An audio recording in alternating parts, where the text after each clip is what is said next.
Thank you for being with us today for our Youth-Led Humanities Application Information webinar. We're doing it in Zoom format so we can see your faces and folks can speak and ask questions as needed. It's great to see so many familiar faces and new ones as well. Um, my name is Julia Katz, and I am the Education Program Manager at PA Humanities. Next slide.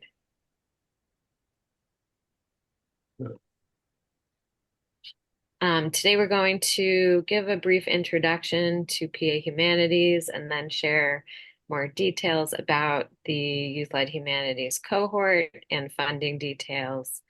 We'll provide application support and talk you through the process and also answer any questions you have. The Zoom will be recorded, as I said. We'll also send out the slides in our follow-up email. Feel free to post questions in the chat throughout, and we'll have time to answer them at the end as well. Closed captions are available, and you can enable them through your Zoom controls.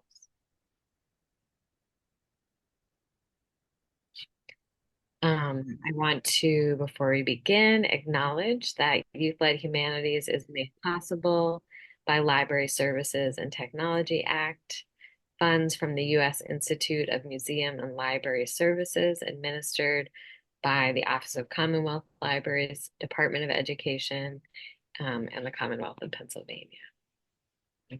We're so grateful for LSTA and the Office of Commonwealth Libraries' continued and ongoing partnership with both Teen Reading Lounge and Youth-Led Humanities over the years. For those of you who don't know PA Humanity, who we are, our mission is to champion the humanities as a means to spark civic engagement, build community, educate and inspire, and make long-lasting change. We're guided by three core values: putting people first, innovating and growing, and sharing tools and building networks. And our work, we have three pillars of our work, and Youth-Led Humanities is at the intersection of both core programs and capacity building, because there is project funding attached, but also our community of practice is really how we deliver programming and support to build the capacity in organizations that we provide funding for. Some of you may be familiar with our flagship program, Teen Reading Lounge, a non-traditional book club where teens curate their own reading lists, engage in dialogue, and create civic engagement projects around issues that matter to them. Teen Reading Lounge really has laid the foundation for Youth-Led Humanities and helped us identify the best practices that this new cohort is built on. So you'll hear us referring to it, and I'll talk more about the relationship between Teen Reading Lounge and Youth-Led Humanities as we continue.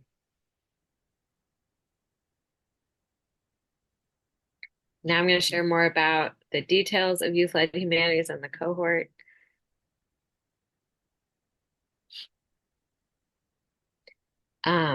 After over a decade of measuring the impact and documenting best practices of our Teen Reading Lounge program, we've really identified that there are practices that make high quality youth humanities programs, and that those can be implemented through book clubs and through many other humanities-based modalities. So we really, this funding program is really meant to expand partners or sites' freedom in terms of program model, so that it can be Teen Reading Lounge or outside of that model in terms of what we consider and want to support as high quality youth-led programming. And it also reflects the evolution of our learning about what makes high quality youth-led programming, and also what makes how youth can be engaged as leaders in humanities organizations.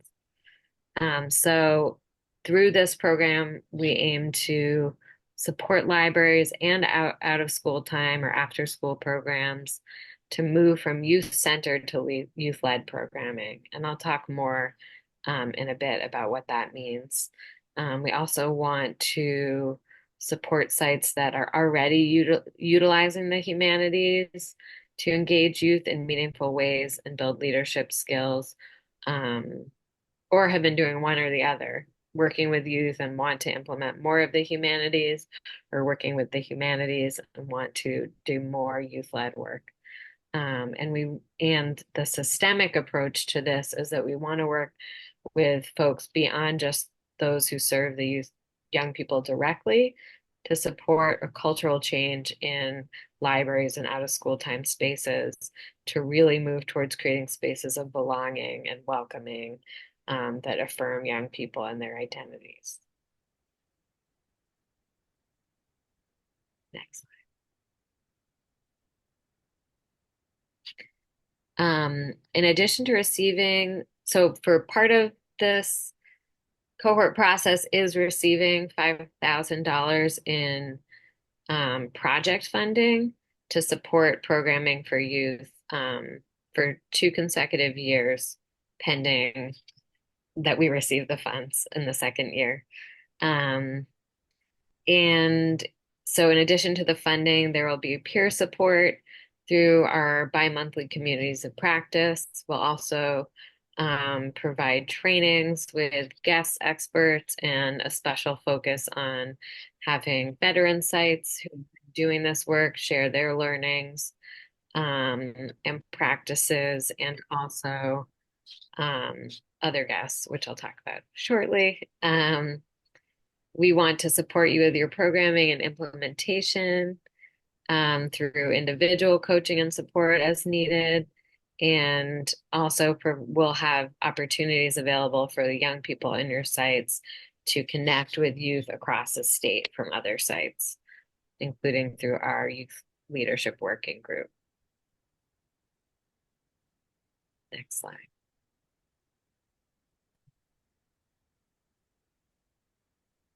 So in the cohort, in the community of practice meetings, we'll be meeting bi-monthly to focus on belonging and youth leadership through equity, cultural competency, and discussion around how to engage young people in difficult dialogues, and and power analysis. So thinking about how power shows up in terms of the relationship between adults and youth, and also how power is distributed in the space. This cohort will also receive special training from Project Ready, which is a curriculum that helps deepen understanding around systemic racism and develop humanities-based strategies to improve inclusion and engagement of youth with racialized or other marginalized identities. And we really encourage more than one staff member, if possible, from our cohort members to attend these trainings and bi-monthly community practice meetings. We see this as something that is too big for one person to hold, and the more support that individuals have to implement some of these practices and strategies, the deeper the transformation could be in your program and space. And sustainability. So, not everyone stays forever in their jobs. People move on or change positions. Next slide. You're already there. Site expectations. And feel free if questions come up. I know I haven't paused much, so you can, maybe before I move on, let's do a pause because I've just shared a lot. In case there are any questions in the chat.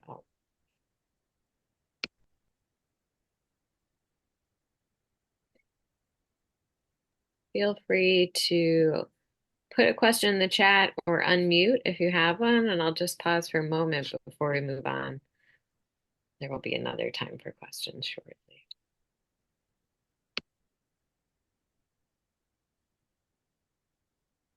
Sarah Keebach with a question. So it looks like in this expectations, um, that the funds will be coming in monthly. So will this be a year-long program versus in the past, it's been explained to me that it's like a kind of a short term, so you might do it for like a 10-week or 12-week kind of period. Oh, is this like now kind of changing the look?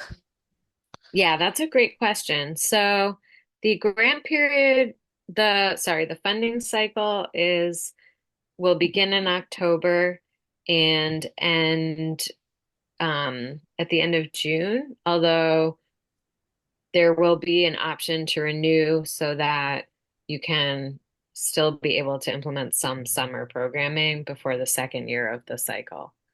So in the past, we have said that the TRL, the Teen Reading Lounge program model is based on like a 10 to 14 week cycle, sometimes a little bit shorter, and selected sites would do one or more implementation of that. So each time recruiting new youth and repeating the curriculum. Um, Over the pandemic, we realized that we needed a lot more flexibility and moved to a model where we think more about it as total program hours so that sites could work throughout the year continuously with the same group of students or implement multiple cycles if they need to.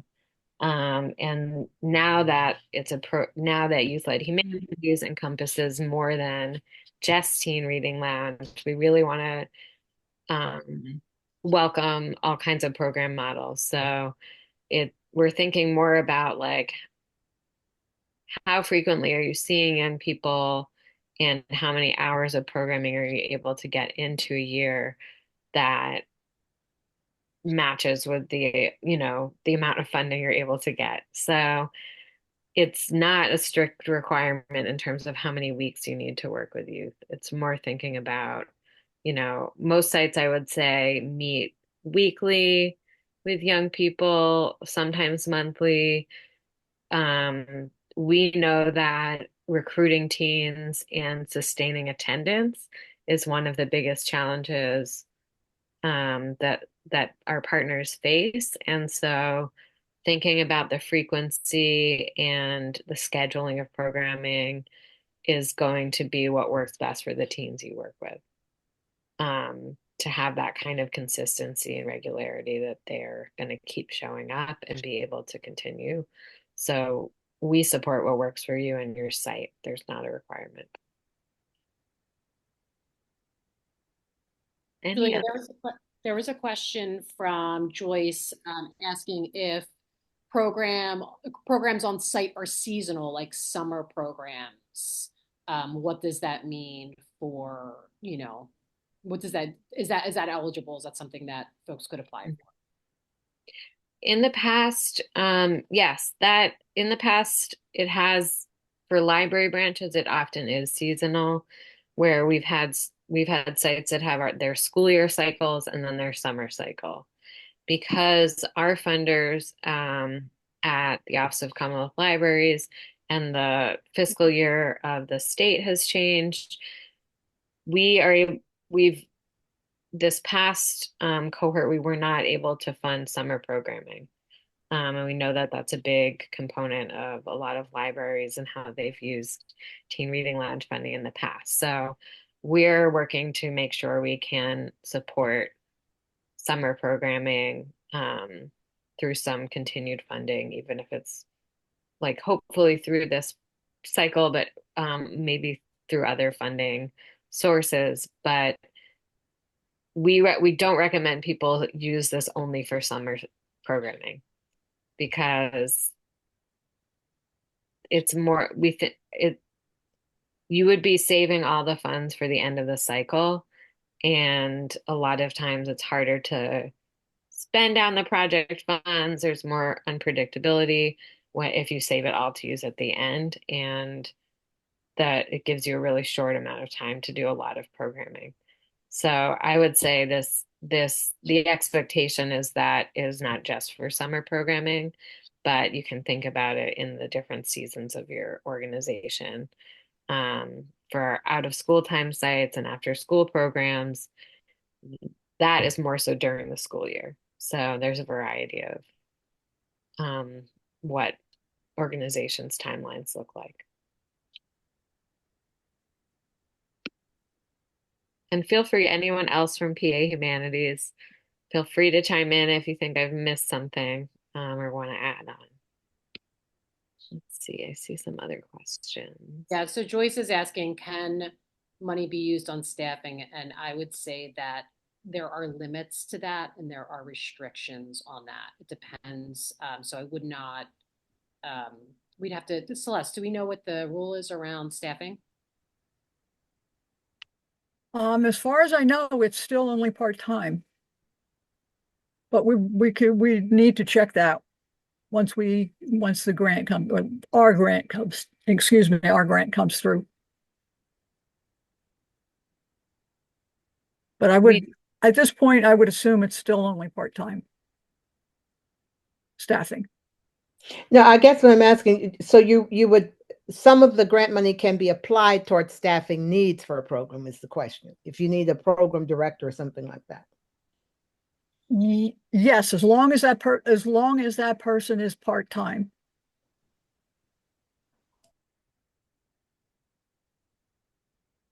Celeste, do you want to speak to the matching part and how I do think sometimes people use staff hours of full-time staff for the in-kind matching requirement. Is that right, Celeste? Yes, we have had people who do that. They have part-time, they'll use part-time, they'll use money from the funding for part-time staffing and any other staffing. They often put it into their in-kind. As in the past, this will be a 50% match requirement. And that match again it can be in kind from your library, it can be or from your organization, it can be in kind because somebody gives you services that they don't charge you for. It can be and it can be cash donations or other donations that you get towards your project. So there are many different ways to cover your match, and I encourage you to get in touch with me if you have any questions about how to do that, because it's not just covering it with cash or donations from other people. If you have volunteers who work on the program, those volunteer hours can be matching funds. There's a standard, there's sort of a standard of what volunteer hours are worth. So don't forget, if you have any volunteers who work on your program, that any of those hours they spend on your programming can be valued and be part of your match. Thanks. Again, if you have any questions, you're stuck or you're not sure, I'm always available to help you work it out. And I'm sorry, can I just piggyback one question off of that?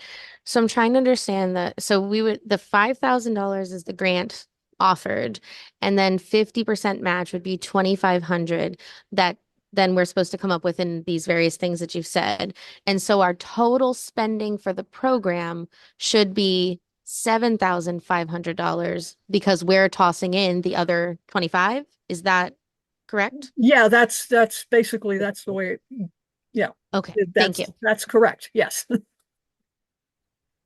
And just to clarify that full-time, part-time thing, if we have a full-time staffer that we ask to devote part of your time to this youth project, does that qualify, or do we have to pull in another different person to this? That's a good question. Because that's kind of I have to go back and double check the language that LSTA uses in terms of what considered part-time. But generally it's been interpreted as, yes, a person who is working part-time for your organization, as opposed to a full-time staffer spending part of the time on the program. But I can go back and double check and make sure that that is still the standard. Part of that's based on the TRL model. Well, in the past, in the TRL model, a lot of sites have used funds to majority for supplies. And then the other biggest expense has been facilitators. Really encourage sites to think about who are the youth in their community and what including youth who are historically under engaged by your site, and how can you have facilitators who bring representation and knowledge and an experience working with youth in the humanities. And a lot of sites have hired outside of that for someone who's an independent contractor or part-time staff, and that's what the majority of that expense has been. But we understand some people have youth services staff or youth librarians to dedicate time to this project as well. So thank you for looking into that and offering clarity, Celeste. And thanks, Jen, for answering Flora's question. I also want to reiterate, if you don't have a physical space, or even if you do, and you want to partner with another group to implement programming, that's really encouraged. We think partnership is one of the primary ways that you can increase attendance and recruit young people. Oftentimes, a site that has great programmatic ideas and funding to implement them doesn't have the young people or a core group that's going to show up. And partnering where they're with a camper, an after school program, or a library that not only has space, but also young people who frequent this space is a really great way to ensure that you're going to reach the youth that you hope to engage. We're going to move on for now, and then we'll have a whole nother time for questions at the end. But thank you for asking these, and I'm glad we paused because it's a lot to discuss. Katie, are you sharing the slides? I guess I just see the... I am sharing the, Okay.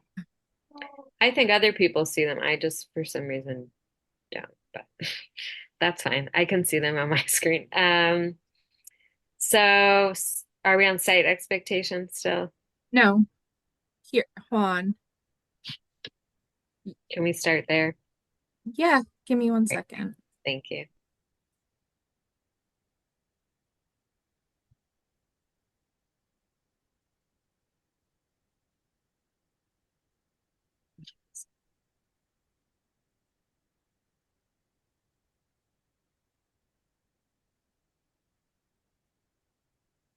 We're on 7 major takeaways for youth.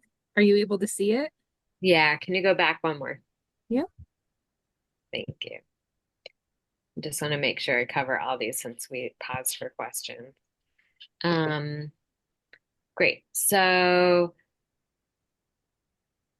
in the next slide, I'll talk more about what are the TRL takeaways, but they're basically what are the kind of the key principles that we look for in all of our youth-led humanities programs that came out of a research report done by Dr. Valerie Adams-Bass, who's a consultant we've partnered with for a really long time, who looked at all the data from 10 years of Teen Reading Lounge and derived best practices out of that. So we're kind of carrying those forward into youth-led humanities as a way to think about what makes high quality youth-led programming. So I'll get to those after this.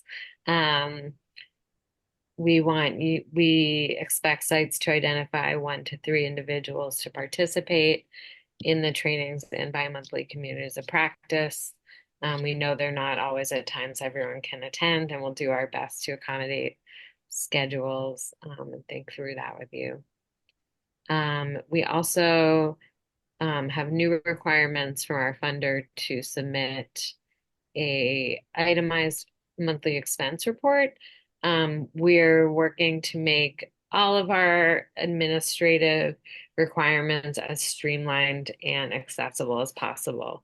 So Celeste will, when needed, provide really clear guidelines.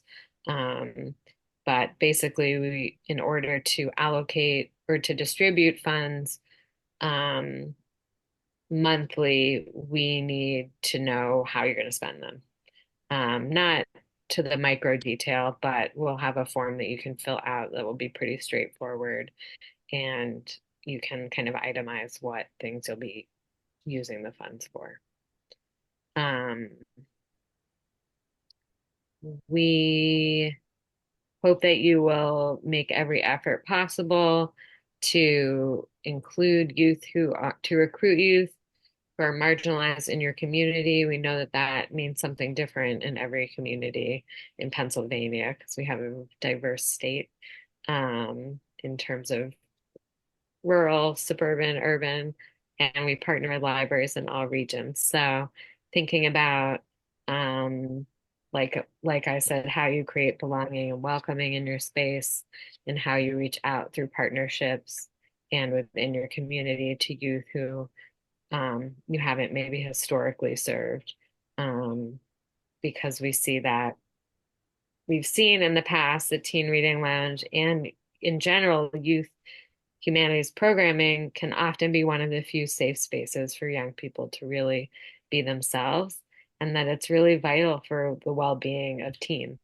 So we want to make sure that you're reaching out and recruiting teens who don't necessarily have other spaces like this.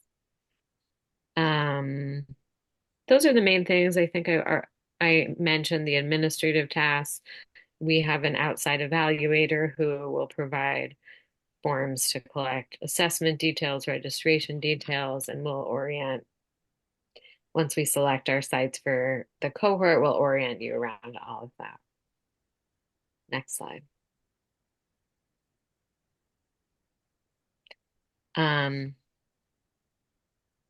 These are the 7 major takeaways from the research on Teen Reading Lounge that we think about when we look at applications and how we develop our training and cohort building.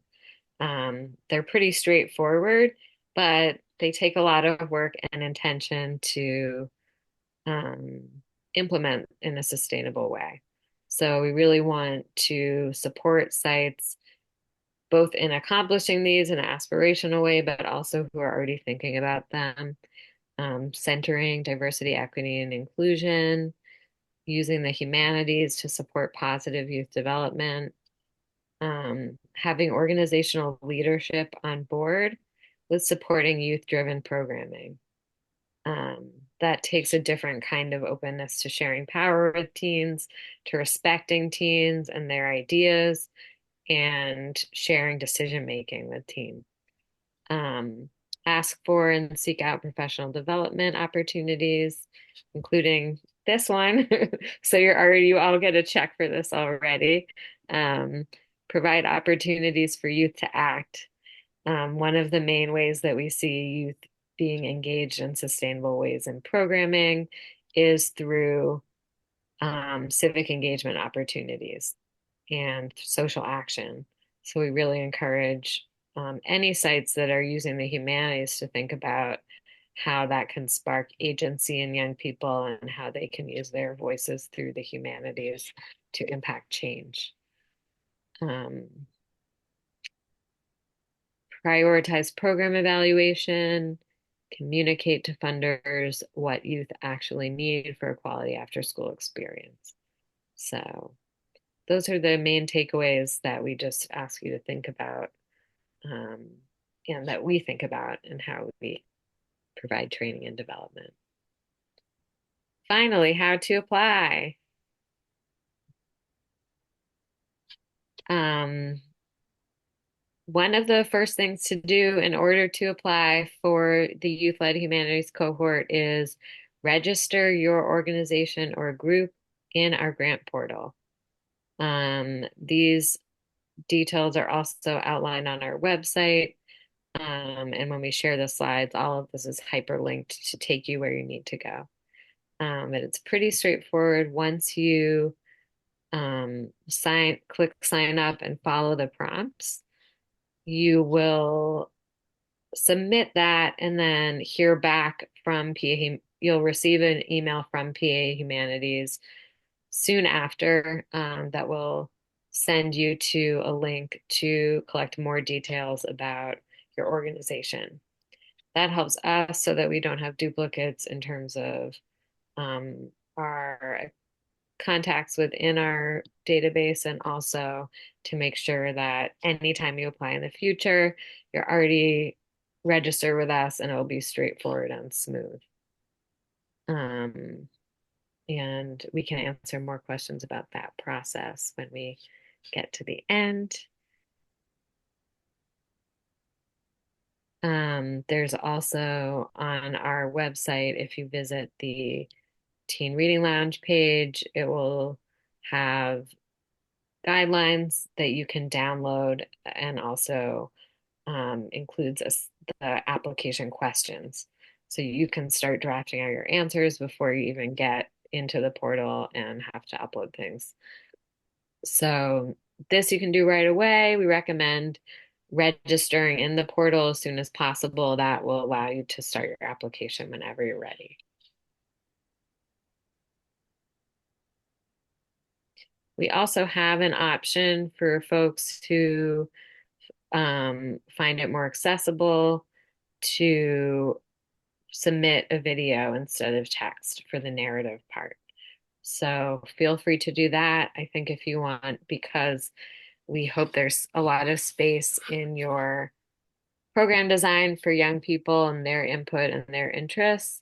They might have something they want to say in your video. So think about that as well, in how you're including teens' vision and voice in both your text or your video application. And how we will review. Applications will be reviewed by a committee using a rubric that we've created based on the eligibility criteria, so which is listed below. Inclusive youth programming, thinking about those elements that I shared that make high quality youth-led programming based on our research of Teen Reading Lounge. Engaging youth, especially marginalized youth, in program planning and implementation. And when we say marginalized youth, thinking about that in a broad way based on your location, your demographics, that can include youth who are marginalized or minoritized based on their race, class, gender, sexual orientation. Those are some examples. And using the humanities to engage youth. And I'll share kind of how we're defining the humanities after this. And demonstrating a strong awareness and understanding of barriers to inclusion and belonging. So willingness to kind of think critically about what's working, what's not working in terms of creating a space for young people in your organization and community. And then leveraging existing partnerships with community partners and other community organizations serving youth and their families. And that speaks to the question about how can you partner with other sites if you don't have a space, or if you don't have youth that you regularly serve, or even just to get the word out about your programming.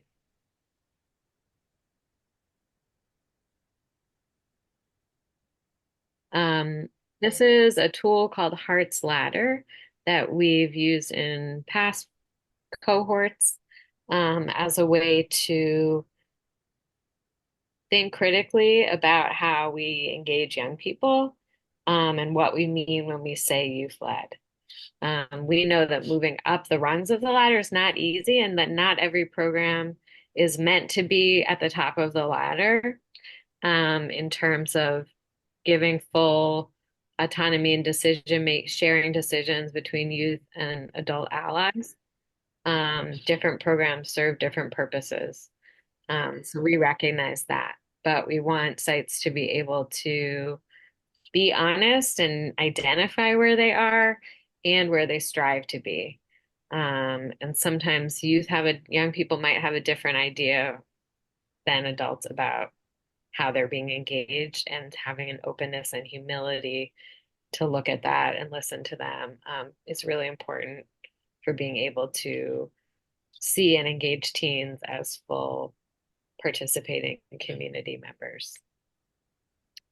That's just something to think about in your application, and what kind of programming you would use the program funds for. And then I wanted to elaborate in the next slide about how we are defining the humanities, because we are thinking about it broadly, and really as how people reflect on, celebrate, and build knowledge about the human experience. So while Teen Reading Lounge really focused on reading and books that were youth-driven selections, and social and civic engagement, programs that receive this funding can also use storytelling, historical perspectives, personal interpretation, critical thinking, dialogue, as some of the tools and methods that they use to practice the humanities. So if you're working in another subject area, that's if you have a STEM program or an arts program, or a theater program, and you're using that as a way to reflect on and discuss, and engage in historical perspectives, or in a deeper understanding of the human experience, that is the humanities. So as long as you're using whatever other subject area or focus your programming is, and bringing a humanities lens to it, that's something we would want to hear about in your application. Julia, can I make a distinction about the types of programs we're looking for? Yeah. Yeah, so like Julia said, this is an opportunity that is available to those that are doing Teen Reading Lounge and want to start up Teen Reading Lounge. So we can absolutely fund that if Thank you. You pass through the review, right? And you guys are funded. The other option, like Julia mentioned, is that unique or programs that you all have created, as long as they have a humanities component, are also eligible. So two things to consider is that they have to be youth focused and youth led. But the most important thing is that they have to feature the humanities. A lot of the time, and what we mean by that, I would look back at that definition and then just think a little bit about that. And the way that Julia described it is good. I would say this. Here's an example of what we would fund and what we wouldn't fund. We would fund a STEM program that had a portion of the program focused on exploring the history of the folks that, the scientists, or thinking about how the science it connects to the human experience. We wouldn't fund a program that is just about STEM. I hope that makes sense. So we wouldn't fund a program that's just like, we're going to learn how electricity works and that's it. Like that's not the humanities. That humanities component that you're trying to build in is really about how it connects to human centered, how it connects to humanity. So what does that science mean? How does it let people live their lives in different ways? Maybe you're exploring the actual scientists themselves. So I want to be very clear. And one other example I'll give is an art program where folks are drawing pictures. An art program where people are telling stories first and then drawing pictures about the individuals they're exploring. That's a bad example, but I think you know what I mean. So I just want to be very clear about that, because a lot of times we get requests from folks with programs that are wonderful, but they don't have that humanities component. And Julie, I hope this is not off base, but if you have a question about that humanities component and you're not sure about it, then you can probably reach out to Julia or program staff to talk about Mhm. it. Is that okay? Absolutely. And we're not, I think it's also we aren't asking you to create entirely new programs if you're already doing a program that is successful in engaging young people.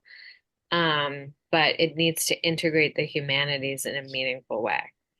And that doesn't mean something that's contrived in the application and a one-off. We want you to think about how you are um, making meaning of whatever you're doing with young people through a humanities lens. That makes sense. And if you're not sure, absolutely reach out and ask us. Any questions? Well, one thing as I was looking at is that since we do so much involving youth, but they're different things, it's probably better to focus on one rather than try to use the 5,000 to kind of spread it over everything, right? Is that, like we'd only focus on maybe our podcast that the youth are doing, or Hmm. only on our great decisions discussions. Does Hmm. that make sense? Or I think I mean, it's hard to know. I think that might be easier for applying if you can be clear about one program instead of try to share it, put it all of it in one application. I also know that some sites where youth are making all the decisions about what programming looks like, it can be a different activity every week. And so that's something where you would want to include lots of different program examples that are youth driven and talk about how the process of getting to those program decisions is a humanities based process, or if the young people want to have a dance party, how is that a humanities activity? How are they having dialogue with people at the dance? Are there questions on the tables that they have to answer, with their peers? Is there gallery walk and they're putting post-its on the walls? So just thinking about, yeah, I guess without knowing more about all of your programs, Joyce, I would say to follow your instincts about doing one that you think is the best example of this.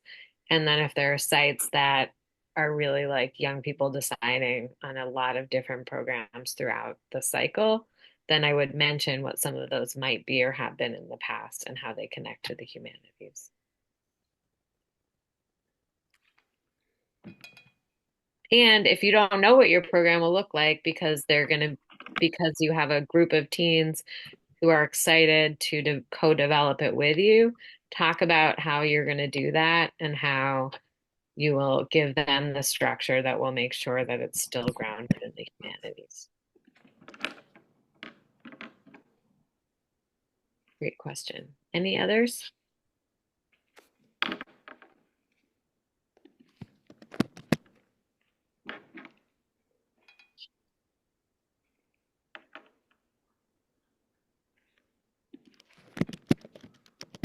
If we have no more questions, I will share that applications are open currently, so log in today and get yourself registered. They are due August 19th. Any questions can be directed to myself. If you have technical issues with the application, reach out to Celeste, and we will be following up with this recording as well as the slides and links that you'll need to access all of these sites. And we look forward to hearing from you and seeing how we might partner. Um, so thank you again. Thanks, Jen, for your help. Thanks, Katie, for hosting us, and Celeste for sharing such important information.